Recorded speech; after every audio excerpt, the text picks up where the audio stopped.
오늘은 다윗이 깨달은 메시아 복음이라는 제목으로 말씀을 상고합니다. 어느 날 다윗은 자신에게 임한 너무 큰 고통을 하나님 앞에 내놓고 하나님 저를 구원해 주십시오 라고 길고도 깊은 기도에 부르짖음이 시작됐습니다. 그런데 이번에는 전의 시편과 다르게 하나님 말씀을 붙들고 읽은 거예요. 그래서 오늘 본문에 이제 주의 책에 기록이 되어 있습니다라는 단어가 나오는데 다윗 시대의 주의 책이 뭘까를 한번 생각해 보시기 바랍니다. 다윗 시대에 이미 성경이 있었어요. 그것은 바로 모세오경입니다. 그리고 다윗 이전 시대에 이미 여호수아 시대가 있었고 사사기 시대가 있었고 또 사무엘 상까지는 이제 다윗이 사무엘과 함께 공존하던 시대였어요. 그래서 어디까지 성경이 있었는지는 모르지만 분명히 모세오경은 다윗이 가지고 말씀을 읽은 것을 우리가 알 수가 있습니다. 그런데 놀랍게도 기도와 말씀을 함께 깊이 묵상하고 하나님께 부르짖으니까 전혀 생각지 못한 놀라운 하나님의 비밀 계획을 알게 된 거예요. 그래서 하나님께서는 이 구약시대의 제사와 예물 이러한 걸로 사람을 죄를 용서하고 구원하는 줄만 알았는데 하나님의 말씀을 더 깊이 들어가 보니까 그게 아니라 하나님은 온 인류를 구원하시려고 메시아를 준비시켜 놓으시고 그 메시아가 복음을 전하면서부터 사람들에게 구원을 주신다고 하는 계획이 이미 있더라 그 말입니다. 그래서 다윗이 너무너무 감격해가지고 그 시간부터 성령에 사로잡혀서 이 시를 쓴 거예요. 그래서 이 시에 나는 하는 단어가 어떨 때에는 다윗 자신을 말하지만 어떨 때는 메시아를 말하는 거예요. 그렇기 때문에 다윗이 그 메시아에 대해서 마치 그냥 자신이 메시아를 만나서 메시아가 하시는 말씀을 대신 하듯이 그렇게 오늘 본문은 어떻게 보면 굉장히 어려우면서도 깨닫고 나면 굉장히 아주 명확한 메시아 예언을 하고 있다는 것입니다. 근데 메시아는 다윗 시대로부터 1000년 후에 오셨어요. 그리고 이 성경 창세기, 출애굽기, 레위기, 민수기, 신명기는 바로 다윗보다도 약 500년 전에 이미 하나님이 주신 계시였어요. 그런데 시대를 뛰어넘어서 그 중간에 있었던 다윗이 바로 모세오경 속에 주신 하나님의 메시아 구원 계획을 알게 하시니까 1000년 후에 오실 메시아의 복음까지 미리 밝히고 있다는 것을 여러분들 깨닫는 눈과 귀가 생기시기를 바랍니다. 성경은 이와 같이 기가 막히게 하나님이 저자시기 때문에 창세기부터 계시록이 전체가 다 통일이 되어 있고 우리가 그걸 깨닫기만 하면 우리가 지금은 서기 2000년대에 살고 있지만 BC 3000년대부터 이미 하나님의 역사는 시작돼서 지금 6000년 가까이 오고 있다 그 말이에요. 그렇기 때문에 우리도 바로 메시아를 다시 한번 깊이 깨닫고 이미 우리는 메시아를 만나서 구원받았지만 그 구원은 지금 시작의 단계일 뿐이고 예수님 다시 오셔서 완성까지 우리에게도 그 구원이 반드시 이루어질 줄 믿습니다. 자, 그래서 오늘 이 말씀이 좀 이 두 가지로 분리가 돼야 돼요. 하나는 다윗의 기도와 체험의 간증이고 또 하나는 메시아 예언이에요. 그래서 5절 우리가 5절을 읽었는데 5절부터 10절까지는 메시아의 그 복음을 발표하고 있어요. 그리고 11절부터 15절까지는 가장 중요한 메시아의 대속을, 십자가 대속을 말씀하고 있고, 16절, 17절은 바로 우리에게 그 복음이 믿음으로만 받을 수 있다는 하나님의 방법을 가르쳐 주셨어요. 바로 여기에 다윗도 그렇게 괴롭고 힘들어서 하나님 앞에 구원시켜 달라고 했던 다윗도 바로 율법과 제사 때문에 구원받은 게 아니라 이 메시아의 계시를 통해 구원을 체험하기에 간증하고 있다는 거 깨달으시고, 저와 여러분도 똑같은 마음으로 깨닫고 간증하는 신앙까지 생기시기를 바랍니다. 첫 번째, 5절부터 10절은 복음을 선포하신 메시아를 말씀했어요. 9절을 한번 같이 읽어보겠습니다. 내가 많은 회중 가운데에서 의의 기쁜 소식을 전하였나이다. 여호와여, 내가 내 입술을 닫지 아니할 줄을 주께서 아시나이다. 네. 자, 여기서 내가 그랬는데, 또 내 입술을 그랬는데, 여기서 내가 누굴까요? 제가 아까 말씀드렸어요.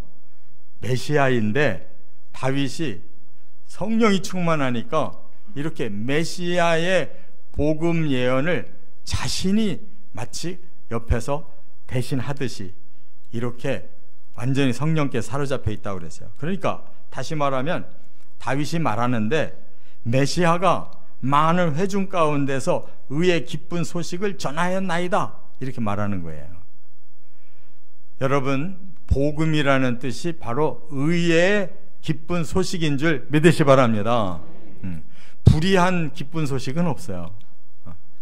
하나님이 우리의 죄를 용서해서 우리를 의로운 자로 구원시킨다고 하는 소식이 의의 기쁜 소식이고, 이게 우리가 믿는 복음이란 말이에요.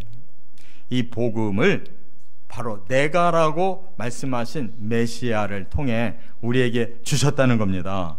그래서 그 메시아의 사역은 입술을 닫지 않고 메시아가 오시면 모든 사람들에게 다 그 복음을 전해준다라는 이러한 선포임을 믿으시기 바랍니다.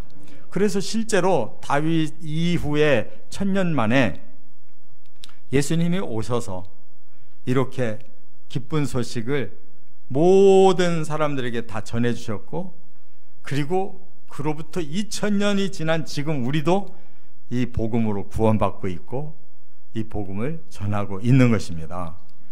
이처럼 하나님은 이미 먼 과거로부터 인류를 어떻게 구원할 건가를 계획하셨는데, 이스라엘 사람들에게는 선민이며 그들이 구원받을 예표로서 율법을 주셔서 제사와 또 예물을 가지고 구원을 예표로 주셨지만, 하나님의 근본 계획은 그것이 아니라는 거예요. 그렇기 때문에 그 율법 시대 이전에 이미 하나님은 놀라운 기적을 주시면서 사람들에게 구원을 주셨다는 것을 지금 다윗은 책을 통해서 깨달았고, 그 주인공은 메시아다라는 것을 깨달았다는 말씀인 줄 믿으시기 바랍니다. 그러면 다윗처럼 우리도 창세기로부터 한번 돌아가 봐야 될 거 아니에요. 율법이 아닌 믿음에 의해 기쁜 소식이 과연 있었는지. 여러분, 창세기 9장에 가보면 이미 세상이 다 부패해서 멸망할 수밖에 없었어요. 하나님이 세상을 물로, 홍수로 심판을 하시는데 누가 구원받았습니까? 노아와 8 식구가 구원받았어요. 그때 그들이 무슨 제사를 드렸거나 어떤 율법을 잘 지켜서 구원받은 게 아니에요. 하나님께서 구원시키려고 은혜를 베풀어 주셨고, 그들은 다만 믿음으로 순종했을 뿐인 줄 깨달으시 바랍니다. 이 세상이 홍수로부터 구원받은 거 율법으로 받은 게 아니라는 말이에요. 율법 이전 시대에 이미 하나님의 사랑으로 이와 같이 믿고 순종만 해도 다 구원을 시켰어요. 또 하나, 창세기 15장으로 가보면 아브라함을 부르시고 아브라함을 통해서 인류를 구원하겠다고 메시아 언약을 주셨잖아요. 그때 아브라함이 지금 자식이 없는데 그 자손을 통해서 구원 주겠다고 하는 말씀을 믿었다는 거예요. 그랬더니 너는 나의 의로운 자로 내가 인정할게 하고 구원받았어요. 할렐루야. 그리고 아브라함이 자기가 아직 실감이 나지 않으니까 하나님 징표를 좀 보여주십시오 그랬어요. 왜냐하면 자기는 자식이 없는데 하늘의 별같이 많은 자손을 주고 그 가운데서 메시아를 보내서 인류를 구원하겠대요. 그래서 하나님이 그렇다면 너 잠시 기다리고 있어라 하고 하나님께서 한밤중에 나타나셨는데 불로 나타나셨다. 불로 나타나시고 하시는 말씀이 네 자손이 이제 이방 땅에서 앞으로 고난을 받다가 내가 구원을 시켜서 이 땅으로 불러드릴게 라고 말씀했는데, 그게 바로 아브라함의 자손인 이삭, 그의 아들 야곱의 그 자손들 70여 명이 애굽으로 내려가지 않습니까? 그리고 400년이 지나면서 오히려 노예 생활을 하고 있을 때 아브라함에게 예언하신 말씀이 430년 만에 이루어져서 그들이 출애굽을 하고 나중에 가나안 땅에 들어온 줄 믿습니다. 이것이 율법 이전 시대란 말이에요. 하나님의 구원 언약과 믿음으로 순종했을 때 그들은 다 구원을 받았어요. 그래서 다윗이 성경을 보니까 하나님의 구원은 이미 너무너무 기적으로 또 이 말씀으로 꽉 차 있다는 걸 깨달았다는 걸 우리도 깨달아야 될 줄 믿습니다. 그렇기 때문에 율법은 중간시대에 이스라엘을 위한 이미 구원받은 백성으로서의 훈련이지 그게 구원 원리는 아니에요. 구원 원리는 이미 홍수시대에도 아브라함 시대에도 오직 하나님이 사랑해서 구원시키려고 하실 때 믿고 따랐을 때 구원이 온 것이다 그 말입니다. 그래서 이 메시아는 직접 오늘 본문에 밝히셨어요. 뭐라고? 여기 6절을 한번 보세요. 6절 성경 가지신 분들 6절 한번 같이 읽어볼게요. 주께서 내 귀를 통하여 내게 들려주시기를 제사와 예물을 기뻐하지 아니하시며 번제와 속죄제를 요구하지 아니하신다 하신지라 그때에 내가 말하기를 내가 왔나이다 나를 가리켜 기록한 것이 두루마리 책에 있나이다. 그래서 구원이 제사와 예물로 하지 않고 번제와 속죄제를 요구하지 않고, 이게 놀라운 말이에요. 다르게 구원시키겠다는 거예요. 뭐를? 내가 왔나이다 나를 가리켜 기록한 것이 두루마리 책에 있나이다. 메시아를 말하는 거예요. 메시아를 이미 약속해 놨다 이거예요. 그렇다면은 정말 메시아가 그렇게 어떻게 구약 성경에서 하나님의 책에 기록되어 있느냐? 여러분 신명기를 보시면 알 수가 있는데 신명기 18장 15절에 이스라엘 백성이 가나안 땅에 들어가기 직전에 모세는 못 들어가게 됐어요. 그래서 마지막 권면의 말씀을 전하는 중에 이 예언을 했거든요. 신명기 18장 15절에 뭐라고 모세가 예언했냐면 네 하나님 여호와께서 너희 가운데 내 형제 중에서 너를 위하여 나와 같은 선지자 하나를 일으키시리니 너희는 그의 말을 들을지니라 그랬어요. 모세는 여기서 중단하고 끝나는데 앞으로 모세 같은 선지자가 또 한 번 올 때 너희들은 그를 따라야 구원받는다 그런 말씀이에요. 그래서 많은 학자들이 생각하기를 이거는 여호수아일 거다 이렇게 생각한 거예요. 여호수아. 왜냐하면 여호수아가 바톤을 이어받아서 이스라엘 백성 끌고 가나안 땅을 진입해서 정복해가지고 거기다가 심었잖아요. 그래서 여호수아일 거라고 생각했는데 나중에 성경을 보니까 그건 여호수아가 아니고 예수 그리스도 메시아를 제2의 모세 후에 보낼 선지자라고 말씀했다 그 말이에요. 어디에 그런 말씀이 있느냐? 요한복음 6장 14절에 보니까 예수님께서 사람들에게 오병이어의 기적을 일으키며 복음을 전하니까 그걸 들은 사람들이 뭐라고 대답했느냐면 요한복음 6장 14절에 그 사람들이 예수께서 행하신 이 표적을 보고 말하되 이는 참으로 세상에 오실 그 선지자라, 이렇게 말을 하고 있단 말이에요. 할렐루야. 모세가 나와 같은 선지자가 올 거다. 성경에 모세만큼 탁월한 선지자가 구약시대에 없었어요. 그렇기 때문에 모세와 같은 선지자는 율법을 받은 모세처럼 복음의 계시를 받은 예수님이 오시는 것이 두 번째 선지자라는 사실을 깨달으시 바랍니다. 뿐만 아니라 그 뒤에도 7장 40절에 예수님께서 진리를 말씀하니까 사람들이 듣고 이렇게 반응을 해요. 이 말씀을 들은 무리 중에서 어떤 사람은 이 사람이 참으로 그 선지자라. 예수 그리스도는 진리를 가지고 복음을 우리에게 전한 진짜 선지자임을 깨달으시 바랍니다. 그래서 이제 예수님은 우리 사람들을 어떻게 구원하실 것이냐, 10절에 이렇게 말씀했어요. 공의와 성실과 구원과 인자와 진리의 복음을 선포해서 구원하시겠다고 그랬어요. 근데 이 단어들이 구약과 신약에 골고루 있다는 거 믿으시 바랍니다. 예수님의 십자가는 공의를 이루는 십자가예요.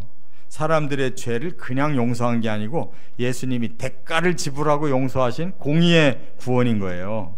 그 다음에 성실, 예수님이 죽기까지 복종하셔서 그 성실로 구원이 이루어진 것이에요. 또 인자, 이 헤세드라는 것은 한없이 사람을 사랑하시는 그 긍휼의 사랑 때문에 구원받은 거예요. 또 진리, 예수님도 너희가 진리를 알지니 진리가 너희를 자유하게 하리라 하신 것처럼 복음이 진정한 진리이기 때문에 우리가 구원받았다는 거 믿으시 바랍니다. 이렇게 구약의 예수의 행하실 사역을 다 설명해 놨잖아요. 하나님의 말씀은 그냥 함부로 해석할 수 없고 하나님이 이렇게 정확하게 주신 말씀 예언대로 이루어진다는 거 깨달으시 바랍니다. 자, 두 번째는 예수님이 메시아가 하실 일이 뭐냐, 11절부터 15절에 보면 대속해 주신 메시아를 말씀하고 있어요. 자, 14절을 같이 읽겠습니다. 내 생명을 찾아 멸하려 하는 자는 다 수치와 낭패를 당하게 하시며 나의 해를 기뻐하는 자는 다 물러가 욕을 당하게 하소서. 지금 여기서 나도 메시아를 말하는 거예요. 메시아가 말씀하기를 이 메시아의 생명을 찾아서 멸하려 하는 자들이 있다는 거예요. 또 이 메시아에게 해를 끼치는 것을 기뻐하는 자들이 있다는 거예요. 그렇다면 그들이 누구냐? 바로 사탄과 사탄을 따르는 악한 자들임을 깨달으시 바랍니다. 사탄도 메시아가 올 거라는 걸 알아요. 그래서 메시아를 죽이려고 작정하고 사람들을, 헤롯도 어린 예수를 죽이려고 하고, 또 빌라도, 또 모든 제사장들 다 예수를 죽이려고 했잖아요. 사탄이 뒤에서 시키는 일이에요. 그런데 중요한 건 뭐냐, 그렇게 생명을 노린 자들에 의해서 예수님은 결국 생명이 끊어지셨어요. 그렇죠? 예수님이 사람들 대신 모든 해를 다 받으셨어요. 그걸로 끝날 줄 알았는데 사탄이 속았어요. 왜? 그들이 다 수치와 낭패를 당하게 하시며 그랬어요. 예수님은 사람들을 위해서 대신 공의로 십자가에 죽으셨는데 사탄은 그 깊은 내용을 모르고 무조건 죽였어요. 그랬더니 그 결과는 사람들에게는 죄값을 씻어서 공의의 구원이 이루어지고, 또 예수님은 공의를 이루었기 때문에 부활하셔서 하나님께로부터 심판권을 받으셨기에 사탄을 오히려 수치와 낭패를 당하도록 심판하실 권한을 받으셨다, 그 말이에요. 할렐루야. 이게 꼭 뭐 먹고 뭐라고 그랬죠? 이게 바로 그런 거예요. 그러니까 하나님의 이 비밀 계획은 예수님이 희생하심으로, 그 희생 때문에 우리 죄인들이 다 의로운 자로 바뀌고, 희생을 모르고, 그 원리를 모르고 희생을 시킨 사탄은 지 목이 달아나는 심판을 당하게 됐다, 그 말이에요. 할렐루야. 이게 대속의 원리예요. 한 절이. 이러한 원리는 기독교밖에 없어요. 세상은 전부 자기가 잘났다고 높아지고 남을 죽일수록 잘 되는데, 예수 그리스도는 오히려 자기를 죽여서 사람을 살리고 사탄을 심판하는 놀라운 공의를 이루었다, 그 말이에요. 그럼 우리는 어떻게 살아야 될까요? 예수님이 다 해놓으셨으니까 우리는 먹고 마시고 그냥 재산 불리고 이 세속을 즐겨야 될까요? 아니라고 그랬잖아요, 예수님이. 너희가 나를 따라오려면 너희 십자가를 지고 내 뒤를 따라라 그랬잖아요. 그러니까 우리가 앞으로 몇 년 더 살려는지를 모르지만 방향이 저 천국으로 잡혀 있어야 돼요. 나 여기 땅 더 사야 되고, 여기서 좀 더 즐겨야 되고, 여기서 더 오래 살아야 되는데, 이런 생각 하지 마시기 바랍니다. 그래 봤자 100년인데 아니 70년 살고 천국 가거나 아니면 낙원 간다면 손해보는 일인가요? 아니잖아요. 그러니까 대속의 원리대로 우리도 살아야 이 땅에 고난이 있어야 하늘에서 영광이 큰 줄로 믿으시 바랍니다. 그 다음, 이렇게 하시기 위해서 예수님은 율법 속에 들어있는 이 제사를 더 새롭게 예수님의 사역으로 바꿔놓으신 게 있다는 것을 깨달아야 돼요. 자, 레위기 4장에 들어가면 속죄제가 있어요. 속죄제라는 건 뭐예요? 우리 죄를 사함받기 위해 짐승을 대신 죽이는, 숫송아지를 죽여가지고 그걸로 죄 사함을 받는데, 속죄제는 불로 다 태우질 않아요. 어떻게 하느냐? 콩팥과 기름만 일단 번제단에서 태우고 몸 전체를 저 영문 밖으로 끌고 가는 거예요. 그래서 거기서 나무 위에다가 얹어놓고 불을 태워서 제를 만들어요. 그게 뭐라고 그랬냐? 예수님은 바로 그와 같이 속죄의 희생이 되셔서 영문 밖에 십자가에 매달려서 물과 피를 다 쏟으셔서 우리를 구원했다는 예표인 줄 믿으시 바랍니다. 또 하나 속죄가 있어요. 또 하나는 7월 10일 날 속죄일이에요. 대속죄일. 그날은 숫송아지 안 잡고 순념소를 끌고 와요. 그래서 그 순념소에다가 안수기도를 한 다음에 풀어줘요. 그러면 그 순념소는 자유를 얻은 것 같은데, 사실은 사람 손에서 떠나버리면 순념소는 저 멀리 광야로 들어가서는 굶어 죽든지 악한 짐승에게 잡혀 죽는 거예요. 그게 바로 메시아의 속죄 원리라는 거예요. 그렇게 희생당한 것이 바로 우리에게는 구원이 됐다는, 그래서 이름을 아사셀이라고 한 거예요. 아사셀이라는 원어가 무슨 뜻이냐면 완전한 끝이라는 뜻이에요. 그 뭐냐? 뭐가 끝났어요? 죄가 완전히 끝났다 이거예요. 그 아사셀에게 우리 죄를 맡겼더니 그가 희생됨으로 우리 죄는 완전히 끝났다. 그게 아사셀이에요. 믿으시기 바랍니다. 자, 이렇게 해서 예수님은 온갖 사람들의 비난과 그리고 그 모든 죄값을 대신 지셨는데, 오늘 본문 15절에 그걸 미리 예언하고 있어요. 사람들이 하하하하 하며 조소했다 그랬어요. 예수님 십자가에 달리셨을 때 그런 일이 있었어요, 없었어요? 실제로 있었잖아요. 이게 예언이고 예수님은 성취하셨어요. 그래서 우리가 누가복음 23장 35절에 보면 관리들이 예수님 십자가에 못 박아놓고 비웃었다고 그랬어요.